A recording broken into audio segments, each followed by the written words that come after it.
and she gave birth to a son. The woman said to Naomi, "Praise be to the Lord, who this day has not left you without a kinsman redeemer. May he become famous throughout Israel. He will renew your life and sustain you in your old age. For your daughter-in-law who loves you and who is better to you than 7 sons has given him birth." Then Naomi took the child, laid him in her lap, and cared for him. So here the story is that Boaz takes this woman, and all the people around them say, "May your family be like that of Perez." Perez is the ancestor of the entire tribe grouping that these people are in.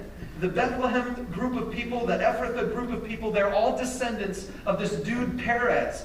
And Perez was the son of a woman named Tamar. And so in this book right here, we find out about a lot of women. We find out about Ruth and Naomi and Tamar. And at the very, very end, it says, God enabled Ruth to conceive, and she gave birth to a son. And Naomi's there holding the son.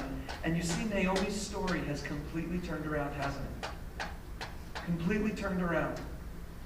She started out going to Moab, and then she moves back home empty. She says, "Call me bitter." But at the end, when they call her Naomi, she's not upset. At the end, she's got a child.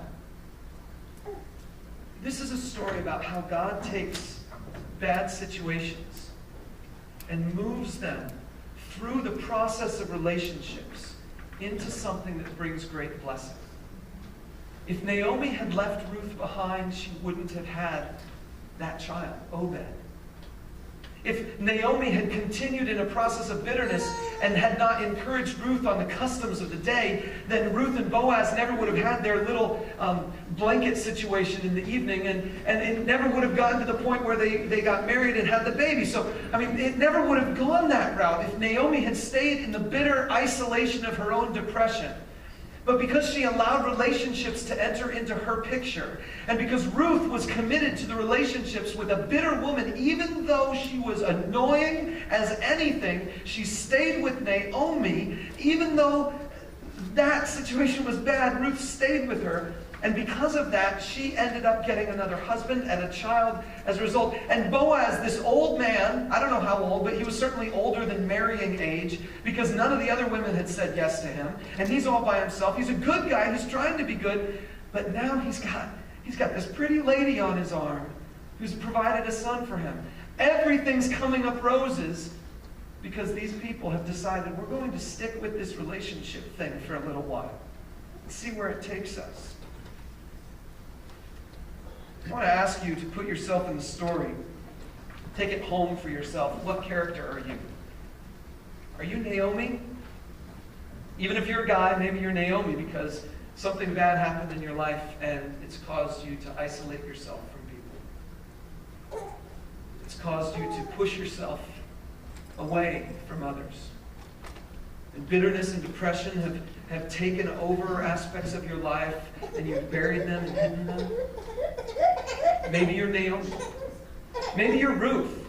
And there's some people in your life that just really irritate you, and you want to leave them. You want to get away from them. You want to avoid them. But there's something in you that says just stick through it, because God has the power to change their heart and their life. Maybe you're like Ruth and you need to help someone else. Maybe you're like Boaz. And Boaz is the dude who was just, he was just going along with life. He's got all this success that he needs. He doesn't need anything else. But he sees a family in need. And he says, I'm going to take from my own personal stash of grain and supply the needs of this family. I'm going to stoop and sacrifice and love someone I don't need to love. This is the dance of relationships. Sometimes you're bitter and you want to push people away. If you're in that place, I'm going to give you a simple, practical thing to do. Show up next Sunday. Maybe you've been bitter about church, and it's just a miracle that you're even here today. But this is a place where you can say, okay, I want to be isolated. I want to do my own thing. But maybe, just maybe, God has something for me if I let some other relationships enter in. If you're Ruth, I want to encourage you by the fact that you have an attitude that says relationships are important. So I want to ask you to take the next step and join one of our groups. Go to one of the life groups when they launch fully in February. Meet some of the people who are involved in them now and build some connections there. But make a commitment now that when February rolls around and all these new groups get started, I'm going to jump into the mix. Maybe you're like Boaz, and I want to encourage you to love someone you don't have to. There's another thing I got to share. And this is something that I want to ask you to enter into this story more deeply than just the surface stuff about relationships. You see, I mentioned that lady Tamar. If you were here a couple months ago, you heard me talk about Tamar and what her background was. You know that she was a woman whose husband died. And you know that a replacement husband was given to her. And that guy died. And then you know about the third guy who was not given to her, held back from her because she wasn't good enough for him. You know about the pain and frustration she went through. You know about the terrible situation where she actually had an incestuous relationship with her father-in-law and ended up giving birth to a boy named Perez. But if it weren't for Tamar,